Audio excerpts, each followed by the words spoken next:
इसके बाद है measurement of charge on electron Millikan oil drop method. यहाँ पर ना हमारे पास जो सबसे पहले सेटअप है उसको देख लेते हैं, साथ साथ रीडिंग भी कर लेते हैं। कि एक तो उन्होंने मेटेलिक चैम्बर लिया हुआ है, ये पूरा ये जो ये चैम्बर है ना, ये मेटल का बना हुआ है, ठीक है। और एक ये इलेक्ट्रोड है हमारे पास ए, और एक ये नीचे वाला है बी प्लेट। ये दोनों जो है ना ये मेटल की बनी हुई है, ठीक है। और एक जो प्लेट है ना उसके अंदर हमारे पास है सुराख सेंटर में, ठीक है।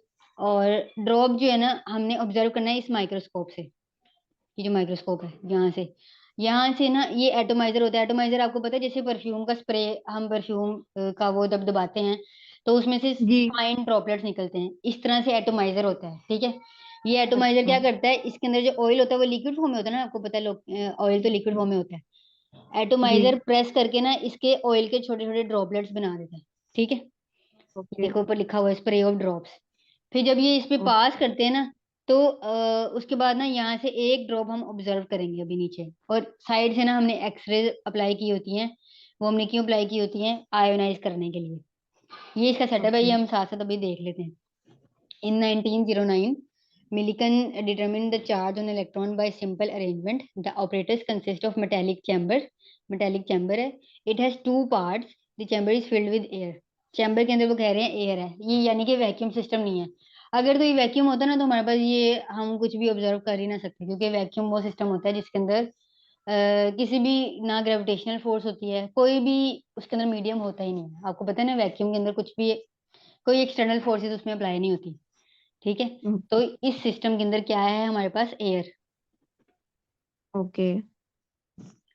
The pressure of which can be adjusted by vacuum pump, ठीक है। अगेन ये आपको पता है कि वैक्यूम पंप हम क्यों यूज करते हैं, प्रेशर मेंटेन करने के लिए।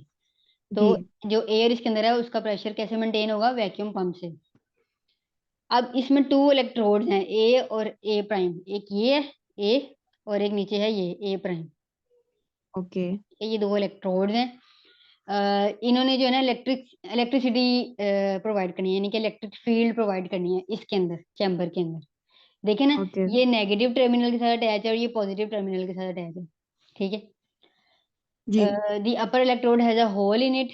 यहाँ पर जो है ना एक होल होता है, आपकी बुक में बना हुआ भी होगा क्लियरली, इस इधर इस तरफ होगा होल। या उन्होंने नीचे वाली प्लेट को कहा हुआ है, वैसे तो ऊपर वाली प्लेट को ही कहते हैं। इसमें होता है होल यहाँ पे, यहाँ से फिर ड्रॉपलेट नीचे गिरता है ना। जी। आपको नजर आ रहा है आपकी बुक में, एक मिनट। यहाँ पे छोटा सा सुराख उन्होंने बनाया हुआ होगा, पार्टीशन सी। ये मतलब कौन सी साइड पे बोल रहे हैं, जिस साइड पे ये आई है या दूसरी साइड पे, ये जो नहीं जिस नहीं, साइड पे एक्सरे? एक्सरे वाली साइड पे नहीं, जो ऊपर इलेक्ट्रोड है ए वाला, ऊपर जहां से ऑयल ड्रॉपलेट गिर रहे हैं ना, जी। जी। जो ऊपर वाली प्लेट है उसमें सुराख नजर आ रहा है आपको। जी। हाँ, तो ये इस सुराख की बात कर रहे हैं वो, कि यहाँ पे जो अपर इलेक्ट्रोड है ना इसके अंदर एक होल होता है। क्यों होता है होल, ताकि ओके। इसके अंदर से एक ड्रॉपलेट नीचे आए और फिर हम उसको ऑब्जर्व करें, यानी कि ये जो दिखाया हुआ है ये ड्रॉपलेट, ठीक है। जी। ये ऊपर से नीचे आया है ना सुराख के जरिए। A fine spray okay. Of oil droplet is created by atomiser. ये मैंने आपको बताया, एटोमाइजर ने क्या करना है, ऑयल के ड्रॉपलेट्स बनाने हैं, ठीक है। ओके। एटोमाइजर का काम ये होता है। A few droplet passes through the hole in the top plate and into the region between the charge plates। वो कह रहे हैं कि कुछ ड्रॉप जो हैं वो इसके अंदर से इस होल से नीचे आएंगे, ठीक है। कहाँ पर आएंगे, इन चार्ज प्लेट्स के दरमियान आएंगे, यानी कि इस रीजन में आएंगे। ओके। समझ आइए यहाँ तक, कि वो कह रहे हैं मेटेलिक चैम्बर है हमारे पास, इसके जो है इसके जी। साथ एक वैक्यूम पंप है। वैक्यूम पंप हमने इसलिए लगाया है कि एयर का प्रेशर मेंटेन हो सके। फिर दूसरी बात उन्होंने कहा है कि हमारे पास ऑयल ड्रॉपलेट्स, हमारे पास इलेक्ट्रोड्स हैं दो, ठीक है। और जी। इन दोनों इलेक्ट्रोड्स ने जो है इलेक्ट्रिक फील्ड जनरेट करनी है सेंटर में। यहाँ पे एटोमाइजर लगा हुआ है और ये ऑयल है इसके अंदर। ऑयल को, ओके। ऑयल के जो है ड्रॉपलेट्स बनाएगा ये एटोमाइजर, ठीक है। यहाँ तक ओके। बात हुई है अभी। और फिर ये जो ड्रॉपलेट्स हैं ये इसमें से पास कर जाएंगे और इस रीजन में आ जाएंगे, ठीक है। ओके। अच्छा, इसके बाद है where one of them is observe through a microscope. अब वो कह रहे हैं कि इन ड्रॉपलेट्स में से ना एक को हम ऑब्जर्व करेंगे माइक्रोस्कोप के जरिए यहाँ से, ठीक है, इस ओके। पॉइंट से। This droplet, when illuminated perpendicularly to the direction of view, appear in the microscope as bright speck against a dark background. वो कह रहे हैं कि ये जो ड्रॉपलेट है ना, इसके पीछे इधर देखें, अंदर चैम्बर के अंदर कोई भी क्लोज चैम्बर हो, आप खुद सोचें, तो उसके अंदर अंधेरा ही नजर आता है ना। आप ऊपर से कोई भी चैम्बर देख रहे हैं, उधर अगर उस कमरे में लाइट नहीं है इतनी, या उस चैम्बर पे लाइट नहीं पड़ी, तो उस चैम्बर के अंदर तो अंधेरा ही होगा ना। जी ठीक है, तो वो कह रहे हैं कि हम माइक्रोस्कोप से जब देख रहे हैं ना, तो इधर जो ड्रॉपलेट है इसके पीछे एक ब्लैक बैकग्राउंड है। ठीक है, और ये जो ओके ड्रॉपलेट है ये चमक रहा है। ओके ये वो बात कर रहे हैं। असल में ये चमकता कैसे है, इसको ना हम लाइट प्रोवाइड करते हैं, दूसरी डायरेक्शन से हम इसको लाइट भी प्रोवाइड करते हैं, ओके तभी इसमें जो है ना वो प्रोड्यूस होती है bright speck. The droplet fall under the force of gravity. Force of gravity के जरिए ये नीचे की तरफ गिर रहा होगा विदाउट अप्लाइंग द फील्ड। अभी हमने ना इलेक्ट्रिक फील्ड अप्लाई नहीं की है, मैंने आपको बताया कि अभी ये प्लेट्स हैं हमारे पास जिन्होंने इलेक्ट्रिक फील्ड जनरेट करनी है। अभी सिर्फ क्या हो रहा है कि ऑयल ड्रॉपलेट्स निकल रहे हैं और वो नीचे गिर रहे हैं। नीचे क्यों गिर रहे हैं? ग्रेविटी की वजह से। ठीक है, ये तो आपको पता है ना, कोई भी चीज ऊपर हाइट पर हो तो वो नीचे गिरती है ग्रेविटी की वजह से। अब क्या होगा? The velocity of the droplet fall under the force of gravity without applying electric field. यहाँ तक समझ आ गई? जी The velocity of the droplet is determined. The velocity of droplet v1 depends upon its weight. वो कह रहे हैं कि अब इसकी जो वेलोसिटी है ना, वो डिपेंड करती है इसके वेट पे। आपको पता है वेट क्या होता है? W is equal to M G, यही होता है ना। एम जी तो वो जी कह रहे हैं कि नीचे गिरने की जो वेलोसिटी है ना वो v1, वो डायरेक्टली रिलेटेड है टू इट्स वेट। तो उन्होंने इसको इस तरह लिख दिया। समझ आ ओके गई ये बात? जी where m is mass, m जो है वो आपको पता है मैस है, और g जो है वो ग्रेविटी है, gravitational acceleration. After that the air between the electrode is ionized by X rays. अब मैंने आपको बताया था एक्स रेज ने क्या करना है, ये जो एयर है ना, एयर इसके अंदर, एयर जो इस जी चैम्बर के अंदर है, इसको इसने आयोनाइज करना है। किसने? एक्स रेज ने। ठीक है, दूसरी डायरेक्शन ओके से ना हम चैम्बर के अंदर एक्स रेज पास कर रहे हैं, तो एक्स रेज जो है वो इस एयर को आयोनाइज कर देंगी। ठीक है, और आयोनाइज करने के बाद क्या होगा? The droplet under observation take up an electron and get charge. अब देखो, होता क्या है, जो एयर है ना, जब वो आयोनाइज हो जाएगी तो फिर वो इलेक्ट्रॉन भी साथ निकलेंगे ना आयोनाइज होने की वजह से सिस्टम के अंदर। उस एयर में से इलेक्ट्रॉन निकलेंगे ना जी जब एक्स रेज इस पर पड़ रही हैं, तो एयर के अंदर से एयर आयोनाइज हो जाएगी और इलेक्ट्रॉन निकलेंगे। तो ये जो इलेक्ट्रॉन हाँ है ना, ये वो ऑयल ड्रॉपलेट ले लेगा। ठीक है। एयर एक्सरे के जरिए जो एयर है वो आयनाइज होगी और उसमें से इलेक्ट्रॉन निकलेंगे और जो ऑयल ड्रॉपलेट्स हैं वो उसको ले लेंगे। ये कॉन्सेप्ट है इसका। ठीक है, ओके ये इन्होंने यहाँ पे लिखा हुआ है कि the droplet under observation takes up an electron and get charge. अब वो जब ऑयल ड्रॉपलेट इलेक्ट्रॉन ले लेगा तो उस पर नेगेटिव चार्ज आ जाएगा ना। जी ठीक है, now connect A and A star A prime to a battery which generate an electric field. अब वो कह रहे हैं कि हमने अब इन दोनों को ना बैटरी से ज्वाइन करना है और इलेक्ट्रिक फील्ड जनरेट करनी है सिस्टम के अंदर। अभी इससे पहले तक उन्होंने इलेक्ट्रिसिटी जनरेट नहीं की थी। ठीक है, ओके उसके बाद जब इलेक्ट्रिसिटी जनरेट कर देंगे ना, तो फिर क्या होगा? The droplet moves upward against the action of gravity with the velocity v2। अब देखो, नीचे वाला जो है टर्मिनल वो नेगेटिव है, ऐसे ही है ना।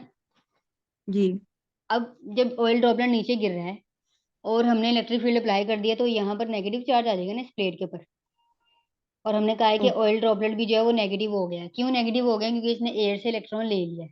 ऐसे ही है ना। जी तो फिर नेगेटिव नेगेटिव एक दूसरे को रिपेल करेंगे, करेंगे। जी और जब वो जी रिपेल रिपेल करेंगे कर तो ऑयल ड्रॉपलेट जो है वो ऊपर की तरफ चला जाएगा, और ऊपर की तरफ तो वैसे भी पॉजिटिव चार्ज है, तो पॉजिटिव प्लेट जो है वो ऑयल ड्रॉपलेट को अपनी तरफ अट्रैक्ट करेगी।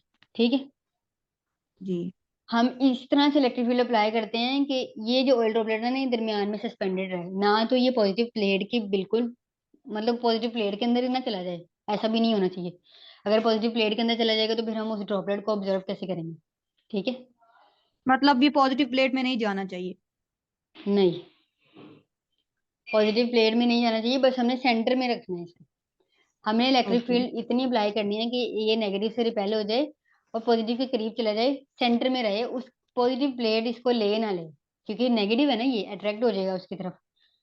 ओके अच्छा, इसके बाद क्या है, अब ये जो ड्रॉपलेट ऊपर की तरफ गया है ना, इसकी हमने V2 वेलोसिटी देखनी है। वो कह रहे हैं कि वो डायरेक्टली रिलेटेड है ई और mg के। देखो, हमने ऊपर जब कोई चीज, ये ड्रॉपलेट था, ये जब नीचे आ रहा था तो mg के साथ आ रहा था ना, इस ये वेट था ओके। इसका।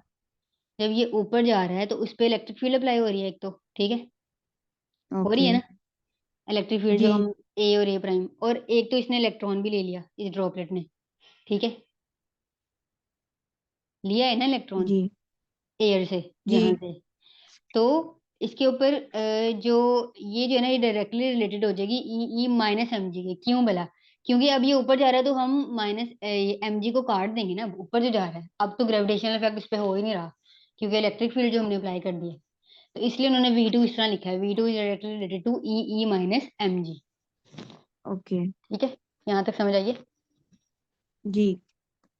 अच्छा, इसके बाद where E is the charge on the electron, ये भी उन्होंने बता दिया। और E is the upward driving force, यानी कि ये जो है ना, ये अपवर्ड ड्राइविंग फोर्स है जिससे ड्रॉपलेट ऊपर की तरफ जा रहा है, due to applied electric field strength E. समझ आ गई ये बात? ओके।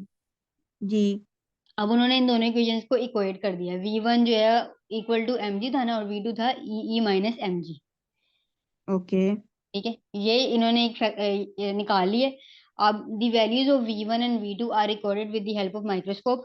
V1 और V2 की वैल्यूज उन्होंने माइक्रोस्कोप से निकाली। भला कैसे? देखो, V1 क्या थी, नीचे आने की वेलोसिटी थी ना। जी। और वेलोसिटी क्या होती है? S इंटू टी होती है वेलोसिटी ना। Displacement over time. हाँ, displacement over time. Displacement over time होती है कि velocity? Display change in hmm. Displacement. Hmm. Displacement over time ही होती है। हाँ, डिस्प्लेसमेंट ओवर टाइम। तो अब कितनी डिस्प्लेसमेंट उसने की है, कितने टाइम में, तो उससे हम वेलोसिटी ऑब्जर्व कर लेंगे ना। जी। ठीक है, तो इस तरह उन्होंने V1 और V2 जो है माइक्रोस्कोप के जरिए ऑब्जर्व कर ली, दोनों ओके। वेलोसिटीज, अपवर्ड वेलोसिटी भी और डाउनवर्ड वेलोसिटी भी। ठीक है, ओ- और जी हमें वैसे ही पता है वो क्या है, 9.8 है। और ई भी हमें पता होगा, क्योंकि हमने कितनी इलेक्ट्रिक फील्ड अप्लाई की है वो तो हमें पता है ना खुद। हमने एक मीटर साथ इलेक्ट्रिक फील्ड जब अप्लाई करते हैं तो उसके साथ वो होता है, मीटर लगा हुआ होता है जो हमें रीडिंग दे रहा होता है उसकी। ठीक है, और मैथ ऑफ, अब जो मैथ ऑफ ड्रॉपलेट है ना, ये can be determined by varying electric field in such a way that the droplet is suspended in the chamber, hence E can be calculated. वो कह रहे हैं कि मैथ ऑफ ड्रॉपलेट जो है ना, वो जी। हमने इस तरह से निकालना है कि इलेक्ट्रिक फील्ड को ना इस तरह अप्लाई करना है कि ड्रॉपलेट दरमियान में सस्पेंड रहे। अभी इस पॉइंट तक ना उन्होंने मैथ नहीं निकाला था। ठीक है, अभी वो मैथ जो है ना, वो ड्रॉपलेट को सस्पेंड इस तरह से किया था कि वो इलेक्ट्रिक फील्ड वेरी करने से ना दरमियान में रहे। ये हमने किया है ना अभी। जी। उन्होंने इस तरह से फिर पीछे रह गया ई, और ई को उन्होंने कैलकुलेट कर लिया। वो कितना आया है, 1.59 इंटू टेन पर माइनस 19 कूलम। ये अप्रोक्सीमेटली इक्वल है 1.602 इंटू टेन पर माइनस 19 कूलम के, जो कि हम वैल्यू अब कंसिडर करते हैं। ठीक है, अप्रोक्सीमेटली उसके इक्वल आएगी ना 1.59 इंटू टेन पर माइनस 19। जी। ठीक है, इस तरह से उन्होंने चार्ज फाइंड किया। This smallest charge on any droplet is the charge of one electron. ये एक इलेक्ट्रॉन के ऊपर जो है ना चार्ज है। अगर तो ऐसा है, अब देखो ये जो ड्रॉपलेट थे ना, इन सब ने खाली नेगेटिव चार्ज नहीं लिया। कोई ड्रॉपलेट ऐसा भी होगा जिसने दो इलेक्ट्रॉन ले लियो, कोई ड्रॉपलेट ऐसा होगा जिसने तीन ले लियो। ठीक है, तो फिर हर एक पे चार्ज डिफरेंट होगा ना। इस पे जी। 1.6 इंटू टेन माइनस 19 है, लेकिन इस पर क्या होगा, 2 into 1.6 into ten power minus 19। ठीक है, ये वाला जो है, क्योंकि इसने दो ओके। इलेक्ट्रॉन गेन किए हैं। इस तरह से होता है। तो वो ये बता रहे हैं, the smallest charge on any droplet is the charge of one electron. The other drop having more than one electron on them have double or triple the amount of this charge. समझ आ गई?